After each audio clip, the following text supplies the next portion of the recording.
የገናን ጾም ጾማችሁ የማታውቁ ኦርቶዶክሳውያን ይህ ቪዲዮ እናንተ ጋር ከደረሰ ግዴላችሁም በደንብ ስሙት። እግዚአብሔር በምን መልኩ እናንተን እንደሚቀይር አታውቁም። በደንብ ስሙኝ። ሼር፣ ኮፒ ሊንክ፣ ላይክ እያደረጋችሁ ለሁሉም አዳርሱልኝ። የገናን ጾም ጾማችሁ አታውቁም አይደል? ግድ የለም ያለፈው አልፏል። ላለፈው ንስሐ ግቡ። አሁን ግን በህይወታችሁ ላይ ለውጥ ለማምጣት ዛሬ ቁረጡ። በዚህ ደቂቃ ይችን እየሰማችሁ በቃ እኔ ዘንድሮ መለወጥ አለብኝ ብላችሁ አስቡ። ይኸውላችሁ ሰይጣን እናንተ እንድትጾሙ ስለማይፈልግ የተለያየ ትርክቶችን ነግሯችኋል፣ በአንድም በሌላም መልኩ። ምክንያቱም ሰይጣን ጾምን አይፈልግም። ሰይጣን እኮ ምግብ በልቶ አያውቅም፣ ግን ጾምን ደግሞ ይጠላል። አንተ እንድትጾም አንቺ እንድትጾሚ አይፈልግም። ምክንያቱስ ስትጾሙ ስጋችሁ ለኃጢአት ከመነሳሳት ይርቃል። ለኃጢአት ካልተነሳሳ ስጋችሁ ደግሞ የሰይጣንን ሥራ ልትሰሩ አትችሉም። ያንን ካልሰራችሁ ደግሞ ሰይጣን ዜጋ ያጣል ማለት ነው። ዜጋ ያጣል። ስለዚህ እንድትበሉ ያነሳሳችኋል። ምንድነው ይሄ? የቄስ ጾም ነው ይሄ። ምንድነው አንተ እኮ ገና ምኑን ያስከውና ይላል። ምክንያቱም የሰይጣን ማጥመጃው ይሄ ስለሆነ። ስለዚህ የሰይጣን ወጥመዱን ካወክ ደግሞ ዛሬ መንቃት፣ መለወጥ፣ ምን ማድረግ? መጾም። በቃ ጾም ከእግዚአብሔር እንደሚያገናኝ ማወቅ፣ ሙሴ ከእግዚአብሔር እንደተገናኘ ማወቅ፣ በጾም ኢያሱ እንደተገናኘ ማወቅ። ስለዚህ ዛሬ ለለውጥ ተነሱ። ይኸውላችሁ ለለውጥ ብዙ ጊዜ አያስፈልግም። ለለውጥ አንዲት ሰከንድ በቂ ናት። ፈያታዊ ዘየማን ስንት ዓመት ፈጀበት ለመለወጥ? በመንግስት በመጣ ጊዜ አስበኝ። ስንት ሰከንድ? ይህች ናት እኮ ፈያታዊ ዘየማን የለወጠችው። ስለዚህስ አሁን ለመለወጥ ህሊናችሁን ቀይሩት በቃ። ምክንያቱም የመዳን ቀን ዛሬ ናት ተብሏል አይደል? ከዛሬ የሚልቅ አሁን ናት። ስለዚህ ተለወጡበት። ዘንድሮ የገናን ጾም ለመጾም ቆርጣችሁ ተነሱ። ክርስቲያን ማለት ቤተ ክርስቲያን የሰራችለትን ህግ የሚያከብር በህጓ የሚመራ ነው። ቤተ ክርስቲያን ደግሞ ምን ሰርታላለች? 7 አጽዋማት። እነዚያን ጥንቅቅ ብለን መጾም። እንደ ጤና እንኳን በነፍስ አይደለም በስጋም እኮ ጤና ነው ጾም። ታውቃላችሁ አይደል? ስለዚህ ዘንድሮ ለለውጥ ተነሱ፣ ጀምሩ። እኔም እጾማለሁ እያላችሁ ኮሜንት ላይ ሁላችሁም ጻፉልኝ። ሼርና ኮፒ ሊንክ ላይክ እያደረጋችሁ ለሁሉም አዳርሱልኝ። እወዳችኋለሁ። መልካም ጾም ይሁንላችሁ። ክብር በሉልኝ። የሚያነጻን መድኃኔዓለም ነው። የምንነጻው ደግሞ ማረን ብለን ንስሐ ገብተን ስጋውን ደግሞ ስንቀበል ነው። እየተሰበሰብን እንደ ክምር ብንናድ ምሕረት አናገኝም። ደሙን አፍሷል፣ ስጋውን ቆርሷል፣ ዘመንን ባርኮ ሰጥቶናል። ምን እንዲያደርግልን ነው የምንፈልገው?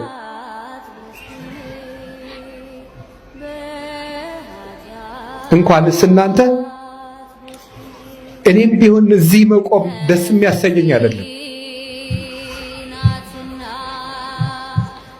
የእግዚአብሔርን መልእክት እንደ ቤተ ክርስቲያን ሐሳብ ለማድረስ ነው እንጂ ቁጭ ብዬ ለኃጢአት እያለቀስኩ ብኖር ደስታዬ ነው፣ እውነት ለመናገር።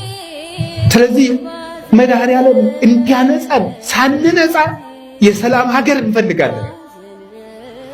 ሳንቀደስ እግዚአብሔር ሆይ ውረድ ፍረድ እንላለን። በየት ይውረድ? ማን ያስወርደው? ማን ያስመጣው? በራችን ዘግተን ልባችን ተቆልፏል።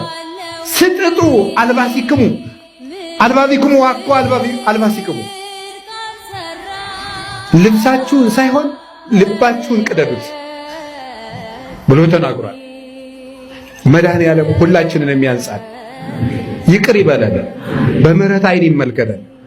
እንግዲህ ዘመዶች ዝናቡ የሰፈሩን ቆሻሻ ሁሉ ሲያጸዳ እኛ ከነ ቆሻሻችን መስከረም እንዳይጠባ ሁላችንም ንስሐ እንግባ። እውነቴን ነው የምነግራችሁ፣ ከላይ እስከታች ሁላችንም ንስሐ እንግባ። ከነገ ሰኞ ጀምሮ ንስሐ እንግባ። እኔም ለራሴ እገባለሁ። እውነቴን ነው የምነግራችሁ። መድኃኔዓለም ደግሞ አንጽቶ የማይደፈርስ ውሃ ነው። ከአንድ ኩሬ 10 ሰው ቢታጠብበት ይደፈርሳል። መድኃኔዓለም ግን ዓለም ሁሉ ቢታጠብበት የማይደፈርሰው ውሃ፣ ንጹሕ ውሃ እሱ ነው። የማይጸየፈን ውሃ፣ የማይከለከል ውሃ፣ ነፍስን የሚያነጻው ውሃ፣ ልብን የሚቀድሰው ውሃ፣ ቆሻሾቹን አንጽቶ ብርሃን የሚያለብሰው ውሃ ያ ክርስቶስ ነው። እግዚአብሔር በደሙ ይቀድሰን። ወንድሜን አጥቻለሁ ግን አልቀርም። የኢትዮጵያ ሕዝብ ወገኔ ነው። የኢትዮጵያ ሕዝብ ወገኔ ነው። እንታገል፣ እንታገል፣ ወጡ እንታገል። ዝም አንበል። ዘራችን እየጠፋ ነው። ለልጆቻችን ማስተማር አለብን። ነገ የእኛ ልጆች ምንድን ነው የሚጠይቁን? የልጅ ልጆቻችን ምንድን ነው የሚጠይቁን? ውጡ፣ እንታገል።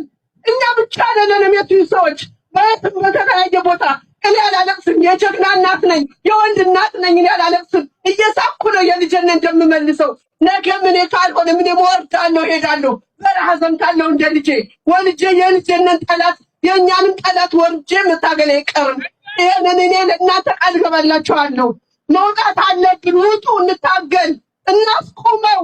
አብይ አህመድ ዘሮቻችን እየጨረሰ ነው። አማራን እየጨረሰ ነው።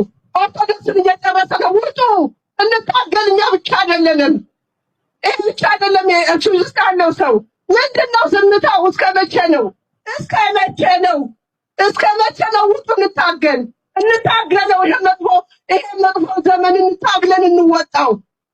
ወንድሜ ማኑ ብርሃን ያለው ያ ምንድነው? ወንድሜ ሞቷል ብሎ ዝም አላለም። ግን የእናቱን የወንድሞቹን የእህቶቹን ደም ለመመለስ በረሃ ላይ በራብ በሰቆቃ እየተንገላቱ ምኝታ የሌላቸው ወንድሞቻችን ለእኛ ድምፅ እየሆኑ ለእኛ እየተጋደሉ፣ እኛ ግን እዚህ የሞቀ እንጀራ እየበላን እነሱ ቂጣ በድንጋይ እየጋገሩ እየበሉ ለእኛ እየታገሉልን እኛ የማንወጣበት ምክንያት ምንድን ነው? ለምንድን ነው? ፊንላንድ ያለው ህዝብ ይሄ ብቻ ነው ወይ? እስኪ የለንደን ፋኖዎችን እዩዋቸው። የትግራይ ፋኖዎች እንዴት ነው ወጥተው ለቤተሰቦቻቸው ለወገኖቻቸው ድምፅ የሚሆኑት? እኛ ብቻ ነን እንዴ? ስንት ያለን እኛ ብቻ ነን? በቁጥር በጣት የምንቆጠሩ ሴቶችና ወንዶች አይደለንም? ወጠን አሁንም ነገም ከነገ ወዲያም ድምፃችን ማሰማት አለብን። እባካችሁ ዘሮቻችን እየጠፉ ነው። አማራ እየጠፋ ነው። ኦርቶዶክስ እየጠፋ ነው። ሙስሊም ወንድሞቻችን ወንድሞቻችን እየጠፉ ነው። እኛ ብቻ አይደለንም ያለነው ስዊዘርላንድ ውስጥ። በዓለም ላይ ያላችሁ ድምፃችሁን አሰሙ፣ ድምፃችሁን አሰሙ። እኛ ብቻ አይደለንም። ወገኖቻችን እያለቁ ነው። በራብ በመድኃኒት እጦት በስንት ነገር ነው ወንድሞቻችን ወገኖቻችን የሚያልቁት ያሉት። እኛ ብቻ አይደለንም።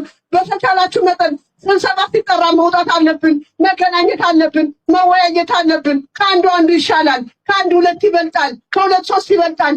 ወገኖቻችን እያለቁ ዝም አንበል። ስቶፕ ስቶፕ!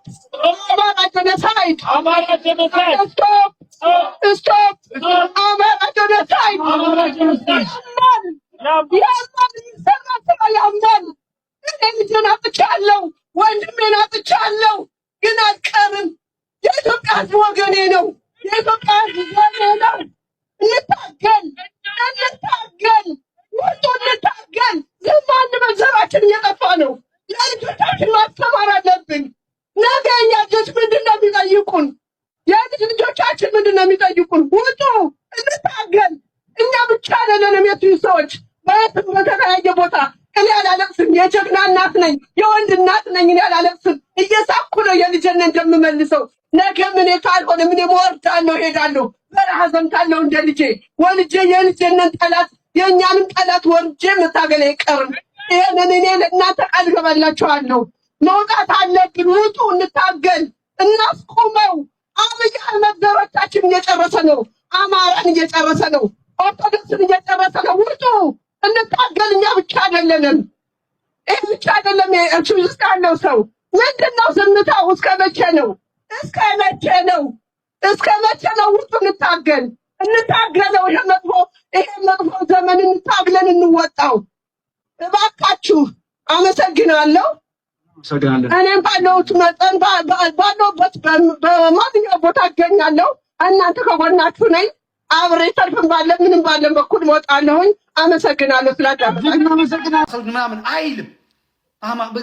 በውጭ ለመታየት ደግነቱ፣ ሩሩህነቱ፣ ምናምንነቱ እቤት ውስጥ ሳይሆን ውጭ ለመታየት ነው የሚላላጥ። እርግማን ይሁን በረከት እግዚአብሔር ይወቅ። አላቅም።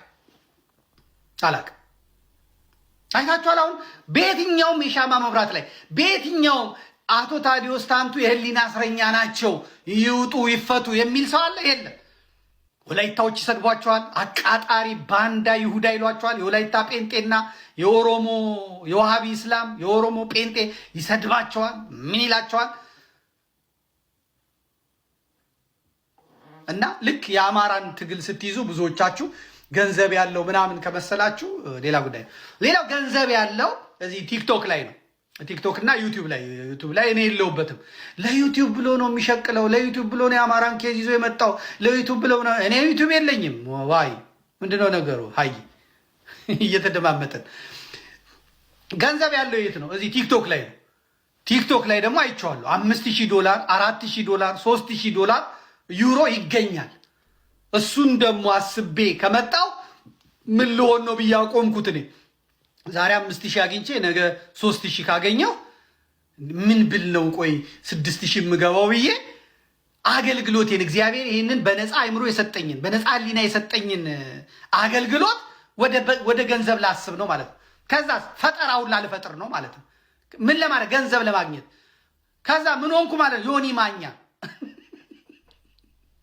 ዮኒ ማኛ ሆንኩ ማለት ነው። ከእንቅልፍ የተነስቼ ቲክቶኩን አውርቼ ብራቮ በጣም ኮፍያ በጣም አመሰግናለሁ ልል ነው ማለት ነው። ዘመናዊ ለማኝ ልሆን ነው ማለት ነው። የኔ ቢጤ ልሆን ነው ማለት ነው። ስለዚህ ቲክቶክንም እሑድ መድረስ ላለባቸው ሰዎች እንዲደርሳቸው እንጂ እዚህ ገንዘብ አለው ምንም ጥርጥር የለው። ቲክቶክ ገንዘብ አለው። እያንዳንዱ የምትሰጠው አበባ የሚሰጠው ኮፍያ ገንዘብ ነው። 50 ትካፈላላችሁ። በቀን እንኳን ዝም ብሎ በቀን እየገባው 300 ብር ወይም ደግሞ ምናምን $300 ዩሮ ወይም 100 ዩሮ እንኳን በቀን ዝም ብሎ 100 ዩሮ በትንሹ ነው የምላችሁ ብነገር በወር ተመልከቱት ስንት እንደሚሆን ማለት ነው። 3000 ዩሮ በወር አለ ማለት 300 ከሆነ ደግሞ በወር 9000 ዩሮ አለ ማለት ነው። አንበሳ ከወረደ ምን ካለ እና ደግሞ ከቀጠለ ማለት ነው በወር 40,000 50,000 ዩሮ 20,000 30,000 ዩሮ ይገኛል ማለት ነው። አለቀ። እዚህ ገንዘብን መውደድ የኃጢአት ሁሉ ስር ስለሆነ ገንዘብ አያስፈልግም መልእክት ብቻ በማለት ቲክቶክም አልጠቀምም። ብቅ ምለው አንዳንዴ ለመጀለት ጆሮ ለመቆንጠጥ ብቻ ነው። ስለዚህ የአማራን ትግል የአማራን ኬዝ ይዞ ወደ አደባባይ የሚወጣ ሰው እንደምታስቡት አይደለም። ዘመቻው የሚፈጸመው ከራሱ ከአማራው ነው። እኔ ግን መስሚያዬ ጥጥ ነው። አብያተ ክርስቲያናት ህብረት ጄኔቫ ያለው እዚህ ስዊዘርላንድ ያለው በይፋ አውግዟል። እህት አብያተ ክርስቲያናትም በአጠቃላይ አውግዘዋል ማለት ነው። ከኤርትራ በስተቀር የኤርትራ ኦርቶዶክስን አልሰማንም። ሌሎቹ የግብፅ፣ የሶሪያ፣ የአርመን፣ የህንድ አብያተ ክርስቲያናት በአጠቃላይ በኢትዮጵያ ኦርቶዶክስ ተዋሕዶ ቤተክርስቲያን ላይ እየደረሰ ያለውን አውግዟል። የሶሪያ ቤተክርስቲያንም ጭምር ማለት ነው። እንዲሁ ደግሞ የአማራ እንትኖች መዘገብ ጀምረዋል። ቆየትም ብሏል። ግን በአጠቃላይ አሁን በአማራ ላይ በኢትዮጵያ ውስጥ እየተካሄደ ያለው የዘር ማጥፋት ዓለም አቀፍ ትኩረት ስቧል ማለት ነው። ዓለም አቀፍ ትኩረት ስቧል። ፌክ አማሮቹና ፌክ ኢትዮጵያኒስቶቹ የማይናገሩትን ያህል የውጭ ሀገር ሰዎች መናገር ጀምረዋል ማለት ነው። ድቅል ማንነት ያላቸው ጸረ አማራ ኃይሎች በጎንደር ያሉ፣ ጸረ አማራ ኃይሎች በጎጃም ያሉ፣ ጸረ አማራ ኃይሎች በወሎ ያሉ፣ ጸረ አማራ ኃይሎች በሸዋ ያሉት አንደበታቸው ተለጉሞ ገሚሶቹ ከገዳዩ ጋር እያሽቃበጡ ባለበት ሰዓት ዓለም አቀፍ ሚዲያዎች መናገር ጀምረዋል። አማራ እያሉ ማለት ይህን ተሰንዶ መቀመጥ አለበት።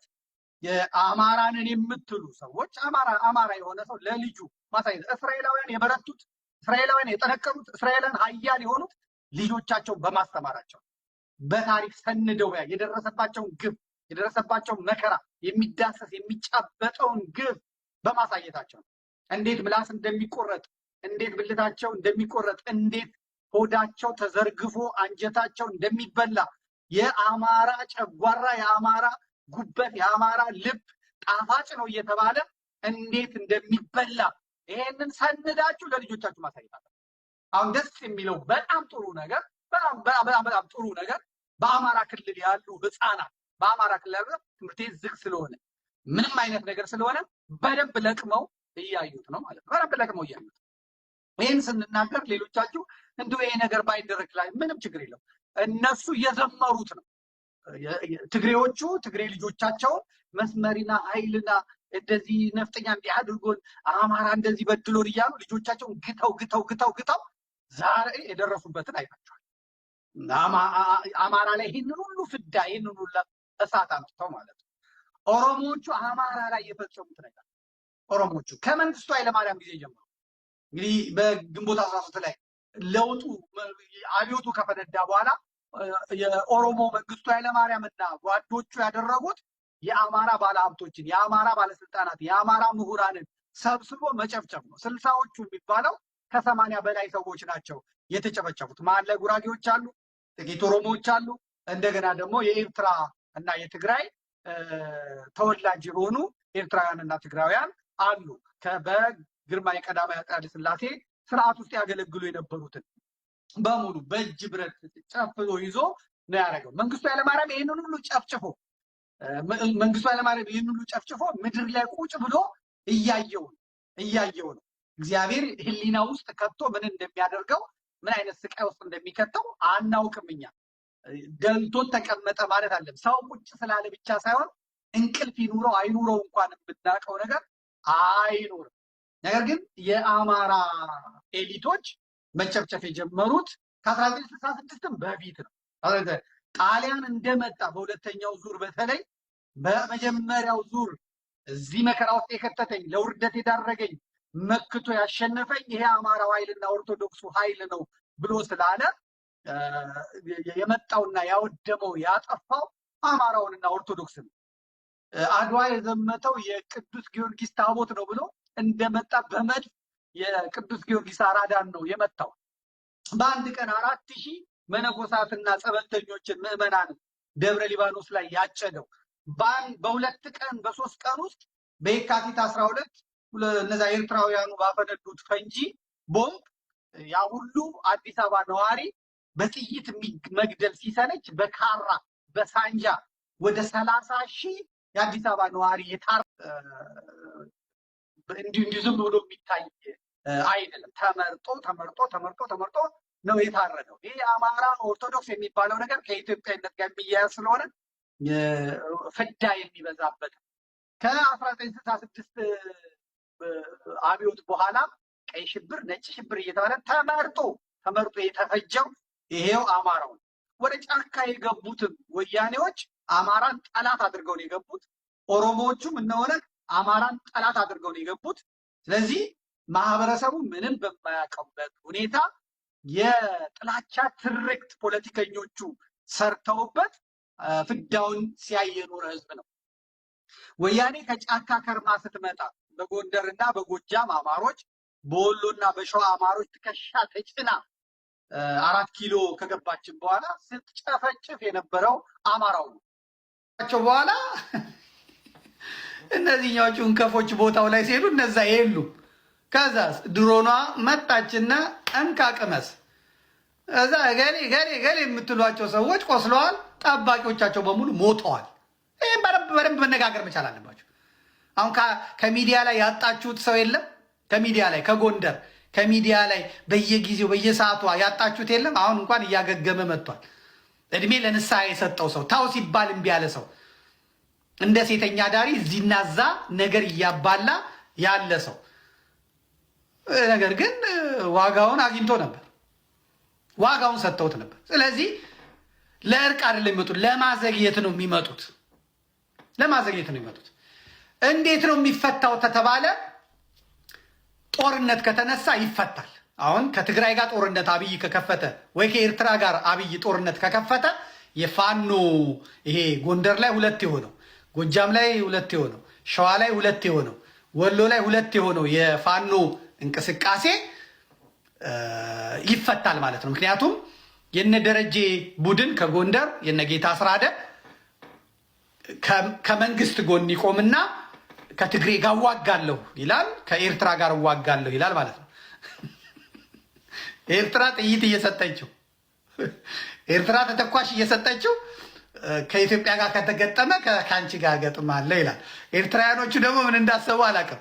ኤርትራውያኖቹ ለነ ሀብቴም ጥይት ይሰጣሉ፣ ለነ ደረጀም ጥይት ይሰጣሉ። እና ሀብቴ ምንድን ነው ያሰባችሁት? ምንድን ነው ስላ አላወቅንም እኮ እኛ ያው አንድ ላይ ትታረቃላችሁ ብለን ነው ይሏቸዋል። መድኃኒዓለም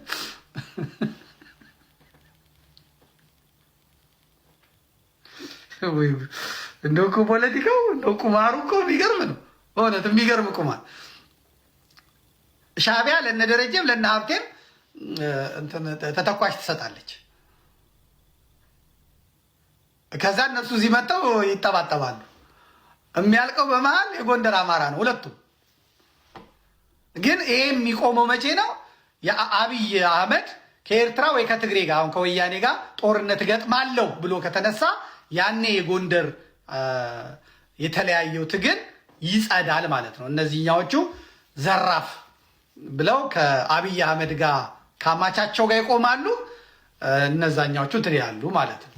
ያ ጦርነት እስካልመጣ ድረስ ጎንደር አንድ አይሆንም። ብፁዕ አቡነ ከሌ ስለደከሙ አይሆንም። ታዚዎች ናቸው፣ ስርዓቱ የሰራላቸው የብልጽግና ሰዎች ናቸው። ሁሉም ናቸው ማለት አይቻልም። ቲክቶከሮቹም ለገጽታ ግንባታ ለምናምን ብሎ ሄደዋል። ቢሆንም እነዚህ ደግሞ ቤተሰብ አላቸው። ተመልከቷቸው፣ ቤተሰብ አላቸው። ቤተሰቡ ደግሞ ጓደኛ አላቸው። ማህበረሰቡ ጋር ነው የሚቀላቀሉት እና ይሄ ቫይረስ እንዲህ ነው በተባለበት ሰዓት እንዲህ ቀይ አልብሶ እንደውም ደግሞ የተመረጠውም ደም ነው የሚመስለው። ደም በደም ሀገሪቷ ምድሪቷ ደም በደም እስክትሆን ተመልከቱ። ደም በደም እንደዚህ ችቦ መስሎ እንደዚህ እየየ እያሉ በምትመለከቱት መልኩ እና አዳነች አቤቤም ካቢኔዎቻቸውም ምናቸውም መጥተው ይህ ሁላ ህዝብ የደም ምልክት ለብሶ ቀይ አልብሰውት እንግዲህ እንዲህ አድርገውታል። እግዚአብሔር ይሁን፣ እግዚአብሔር ይጠብቀን። እግዚአብሔር ባላችሁበት ቦታ ይጠብቃችሁ። እንግዲህ ሜዳው ምድሪቷ ላይ በዚህ መልኩ ነበረ ሲሮጥ የነበረ። ህፃናት አሉ፣ ሴቶች አሉ፣ አካል ጉዳተኞች አሉ። ሸምቷል ማለት ነው ዛሬ ሰው። ሬሳው ደግሞ አይፈቀድም። አሁን ብትሞቱ በዚህ በሽታ ስትሞቱ ሬሳ ለቤተሰብ አይሰጥም፣ አስከሬን ለቤተሰብ አይሰጥም። የሚቀብረው መንግስት ነው። የሚቀበርበት ቦታም አይነገርም፣ ጥብቅ ነው። በጥልቅ ጉድጓድ ውስጥ ነው የሚከመረው። ምን እንደታሰበ ምን እንደተፈለገ አላውቅም። አሁን ይህንንም በመጠየቅ ይሰደባለሁ። በእውነት አሁን ይሄ ትክክል አይደለም በማለት ይሰደባለሁ። የአዲስ አበባን ገጽታ ለማበላሸት ነው። በቫይረሱ ብንሞትስ አዲስ አበባ እንትን ካለች ምናምን በምን አልሞት ያላቸውን ህዝብ አፈናቅለው ያልጨረሱትን ህዝብ አሁን በዚህ በከባድ በሽታ እንዳይጨርሱት ስጋት አለኝ ማለት ነው። እንደ አንድ ዜጋ ሰጋለሁ። እንደ አንድ ዜጋ ሰጋለሁ። ከባድ ነው፣ አደገኛ ነው።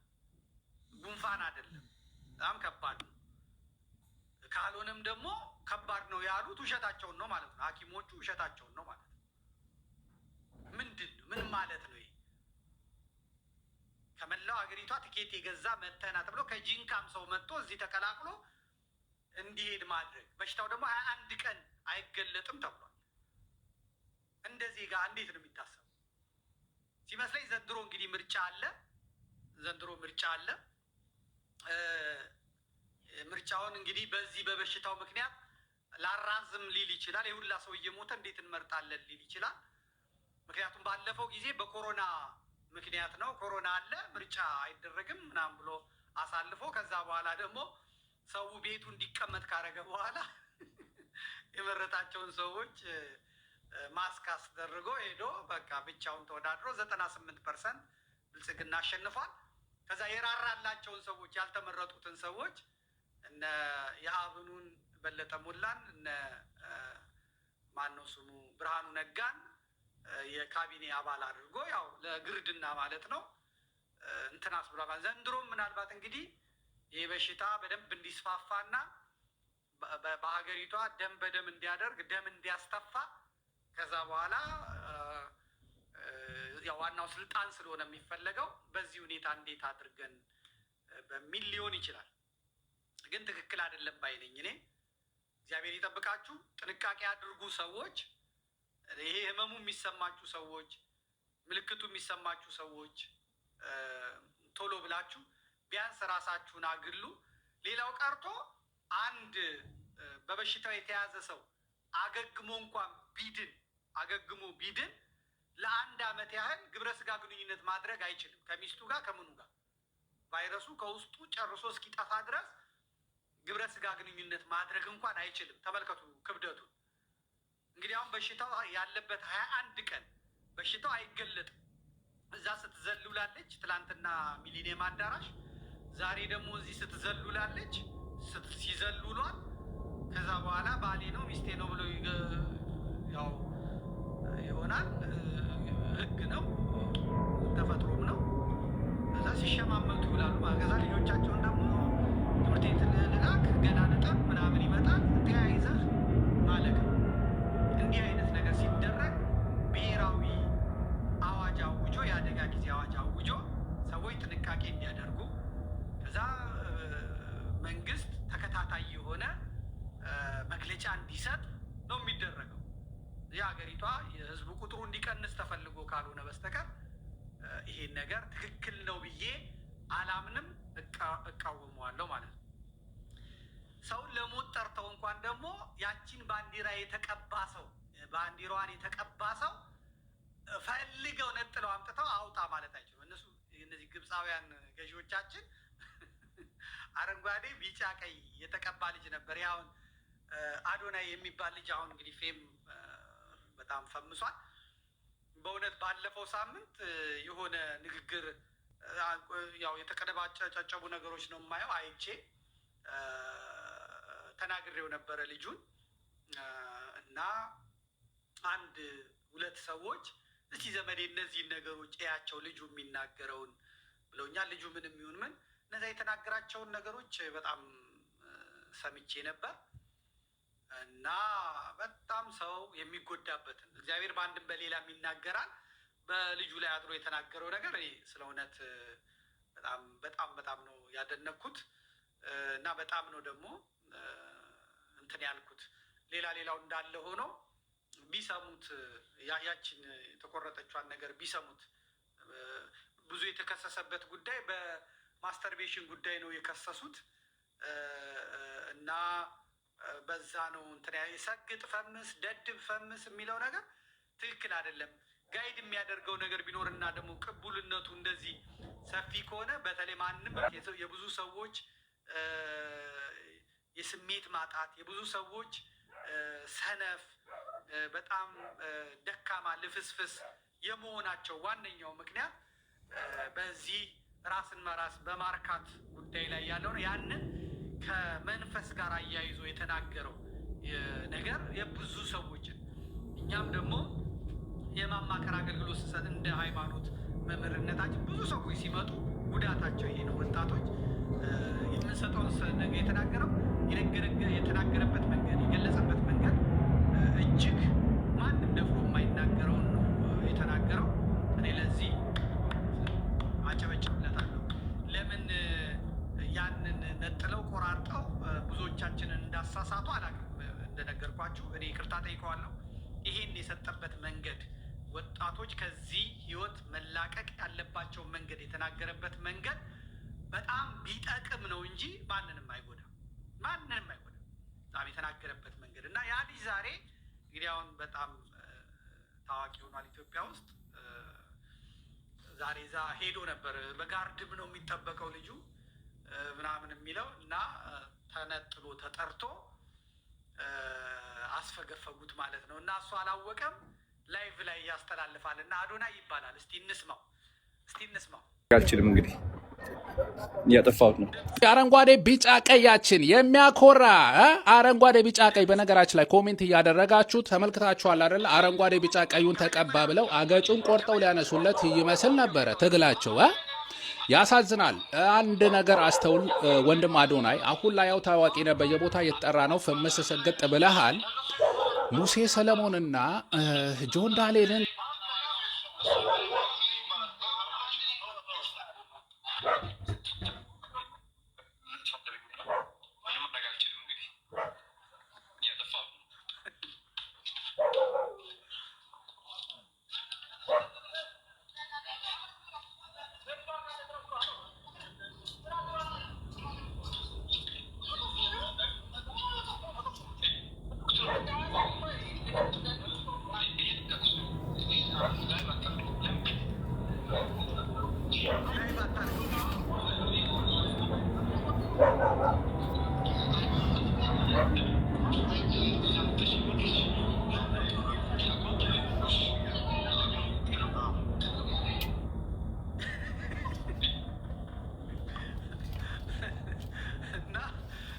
አረንጓዴ እዚች ጋ ቢጫ እዚች ጋ ቀይ እዚች ጋ ስላለች እንደዚህ አረንጓዴ ቢጫ ቀይ ነው ያደረገው።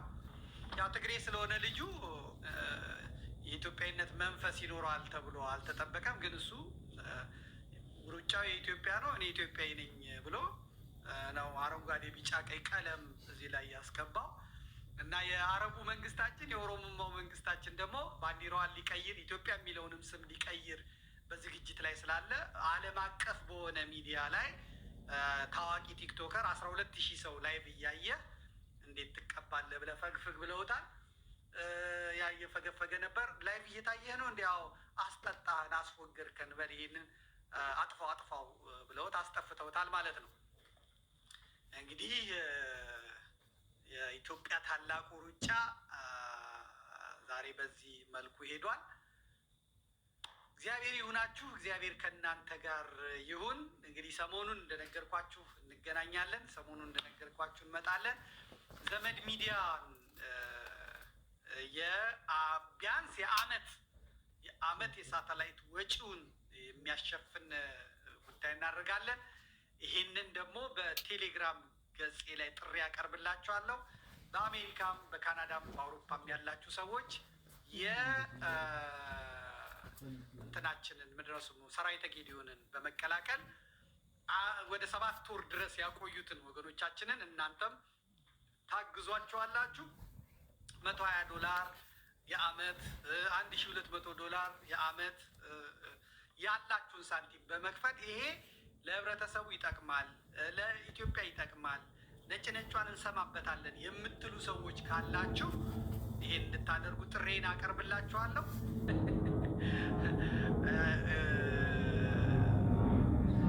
ሚቀርም ችግር የለም። እሺ አምጣው፣ መልሳ አመጣዋል። እኔ ያላኩለት ሁላ ነው የሚያመጣው። እንግዲህ እንግዳው ናቸው ስለ ነቢዩ መሐመድ የተናገሩት ነው። ሲጨርሱም ደግሞ ጥያቄ እንዳይጠይቁን የተደረጉት እሳቸውም ደግሞ ሀገራቸው ላይ ሄደው ነው ተለምነው የመጡት። ኤምባሲም የላቸውም፣ እኛም እዛ ኤምባሲ የለንም። በምንም የምንገናኘው ነገር የለም። እሳቸው እዛ ዲሞክራሲ ያለበት ሀገር ነው የሚመሩት፣ ብዙ ሺህ ጎሳዎች ባሉበት ሀገር። የእኛ ደግሞ አስከሬን በጎሳ ቆጥሮ የእኔ ዘር ተበድሏል፣ ተጨቁኗል 150 ዓመት የሚል መሪ ነው ያለን እና እንበቀላቸዋለን፣ እናደቃቸዋለን፣ ዱቄት እናደርጋቸዋለን የሚል መሪ ነው ያለን። 120 ሚሊዮን ህዝብ የሚመራ እኚህ ጠቅላይ ሚኒስትሩ መጥተው የተናገሩትን እንስማ። ይህ አሁን ሌሎቹ አይስማማቸውም። እና አህመዲን ጀበል ይሄንን ነቅለዋል። ቀጥል። ኢትዮጵያ የክርስቲያን ሀገር ናት የሚለው አይስማማቸውም።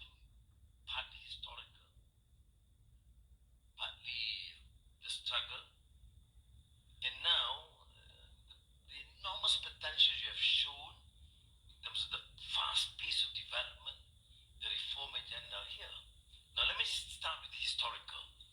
We grew up probably in the traditional Muslim community. We knew about Habasha and Ethiopia. Some of us with some form of Western education talks about Abyssinia. We know about the first emigration of the Muslims when they were oppressed in Mecca. And the uncle of the Prophet Muhammad sallallahu alaihi wasallam then led immigration to Habasha then. And we also learned that there was an Orthodox Christian emperor, Najashi, who gave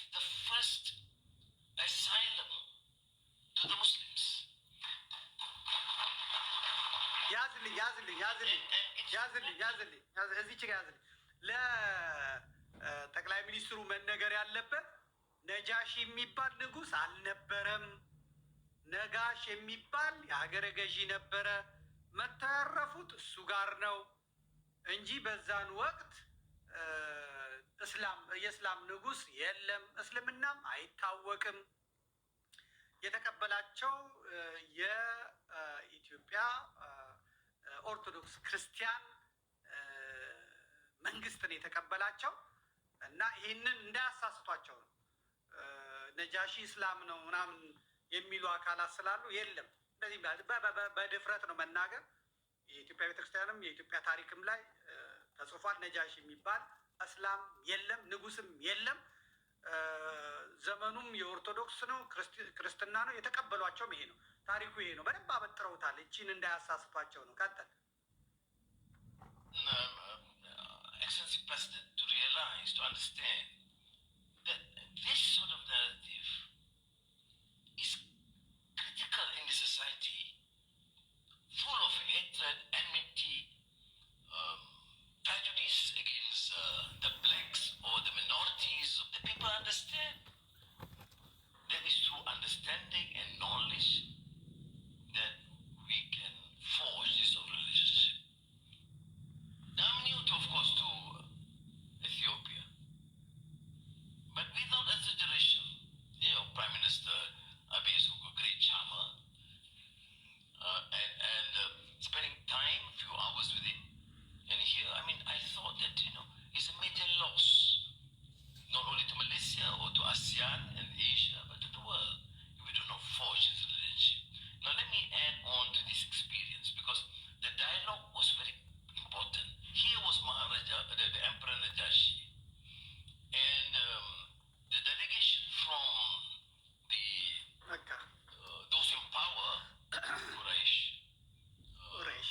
from Makkah, went to him and said, "You cannot, Emperor, you cannot protect these people because these people they come with a new religion, they causing mischief and division."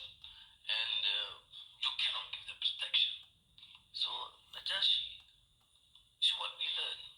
A good emperor, not let them explain. So, Sayyidina Ja'far then took the floor and with full of respect to this emperor, mind you, this is a Muslim delegation. The emperor is an Orthodox Christian. With full of respect, say that, look, we brought this message of peace, and we have suffered from the oppression, injustice, exploitation, and that's all that we ask for. And the decision by Najashi, the emperor, God Almighty and Allah bless his soul, said, "No, under me and this kingdom of Habasha or Ethiopia, you will be given all the protection and support you can have." That is the beginning of a Muslim-Christian relationship. Why is it not told? We need to then express this. And I want this sort of special relationship with the Malaysian and Ethiopia to bring this message of knowledge, compassion, love, and friendship. ይበቃል። እንግዲህ ጨርሰናል።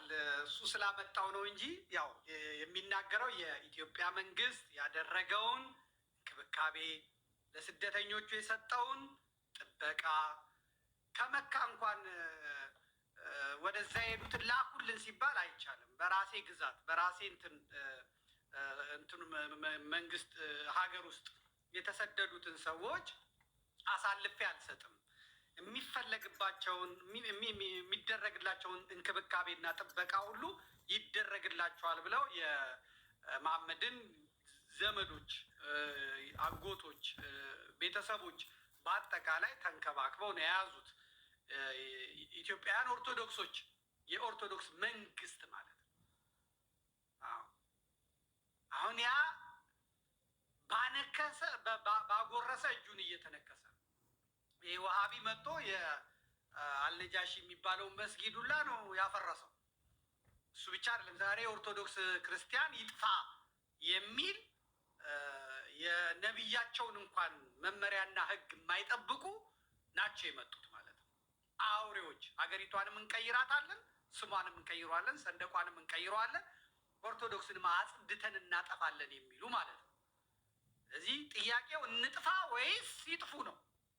ተከባብረን እንኑር ወይስ እንደተጨማለቁ እንዳረዱን ይኑሩ ነው?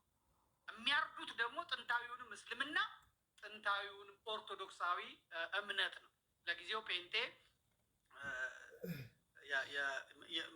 መምቻ መሳሪያቸው ስለሆነ ምንም አይሉትም። ስለዚህ ለአንዋር ለጠቅላይ ሚኒስትሩ መንገር ያስፈልጋል፣ በኢሜይላቸው መጻፍ ያስፈልጋል። እርስዎ የነገሩንን ታሪክ ይሄ እኮ አሁን እኛን የሚመራው ሰው እስላም ነው፣ ጨረሰን፣ ገደለን፣ አጠፋን ብሎ መንገር ያስፈልጋል። በእውነት ኢሜይል ማድረግ፣ በደንብ እንዲረዱ ማድረግ፣ የአሩሲውን አስከሬን የአሩሲውን ጭፍጨፋ መላክ። እርስዎ ሽልማት የሰጡት አካል እያደረገው ያለው ነገር ተገቢ አይደለም፣ እንደ እስላም ልትመሰክሩ ይገባል። የኢትዮጵያ ኦርቶዶክስ ተዋሕዶ ቤተክርስቲያን ውለታዋ ይሄ አይደለም ብሎ መንገር ያስፈልጋል። ይሄ በግልጽ ነው። ይህን ተናገርክ ብላችሁ ቅር የሚላችሁ ካላችሁ ቅራሪ መጠጣት ትችላላችሁ። እንግዲህ የዛሬው መርሃ ግብራችን ይሄ ነው። አንዴ ላታምጣብኝ ስርዓት ያዝ ቴክኒሽያን። የዛሬው መርሃ ግብራችን ይሄንን ይመስል ነበር። አነሳስቶ ላስጀመረን አስጀምሮ ላስፈጸመን ለልዑል እግዚአብሔር ክብር ምስጋና ይድረሰው። እነ ኤፍሬም እሸቴን ያጋለጠ እነ ማርያማዊት ማንትስ ለሜሳን ያጋለጠ እየተፈጸመብን ያለውን ጄኖሳይድ ለመቅበር የመጡትን ያጋለጠ እግዚአብሔር አምላካችን ክብር ምስጋና ይድረሰው። ሳምንት በሌላ ዝግጅት እስክንገናኝ የዛሬው መርሃ ግብራችን በዚሁ ይጠናቀቃል። መርሃ ግብሩን አዘጋጅቼ ያቀረብኩላችሁ እኔ ዘመዴ ነኝ ከአጎት ሀገር ጀርመን ከራይን ወንዝ ማዶ። ቴክኒኩን አቀናብሮ ያቀረበልን እንዲሁ ከራይን ወንዝ ማዶ እና ሌላ የቴክኒክ ተቆጣጣሪዎች ከሀገር አሜሪካ ከሚሲሲፒ ወንዝ ማዶ ሆነን ነው። እናንተ በመላው ዓለም ያላችሁ የዘመድ ቲቪ ነጭ ነጯን ከዘመዴ ጋር ስትከታተሉ የነበራችሁ በሙሉ ለሀገራችሁ ጸልዩ፣ ለሕዝባችሁ ጸልዩ፣ የደከመ እንዲበረታ ጸልዩ፣ ፍርሃት፣ ውሸት እንዲወገድ ጸልዩ። ነቃ ነቃ በሉ፣ ቀና ቀና በሉ፣ ራስ ወዳድ አትሁኑ። እኔ ከሞትኩ ሰርዶ አይብቀር፣ እኔ ከበላው ሌላው ምን አገባኝ ገደል ይግባ አትበሉ። ጭፈራ ቀንሱ፣ ኮንሰርት ቀንሱ፣ ልታይ ማለት ቀንሱ። ሀገር እየተራበ ሀገር እየደማ እናንተ ጠግባችሁ አትፏልሉ፣ አታናፉ፣ ስርዓት ያዙ፣ ለለውጥ ታገሉ። ሁሉን አካታች ሁሉን እንደ ዜጋ የሚያይ ስርዓት እንዲፈጠር ስሩ። ባንዲራ፣ ሰንደቅ ዓላማ ሀገር ስሟን የሚያስቀይር ህዝብን ሁሌ ለጦርነት የሚያመቻች የሚገድል ዜጎቹን በቦምብ በጥይት ከሚጨርስ ችግኝ እየተከለ ሰው ከሚቀብር አረመኔ ገዳይ ነፍሰ በላ ስርዓት ለመገላገል ተነሱ። ትግል ጠላፊዎች አድቡ። እናንት ታጋዮች ደግሞ ውስጣችሁን አጥሩ። ወንድ ወንድ ሁኑ፣ ቆራጥ ቆራጥ ሁኑ። የፖሊሲ ልዩነት፣ የአመለካከት ልዩነት በጳጳስና በሼክ መስቀል እና ዱዓ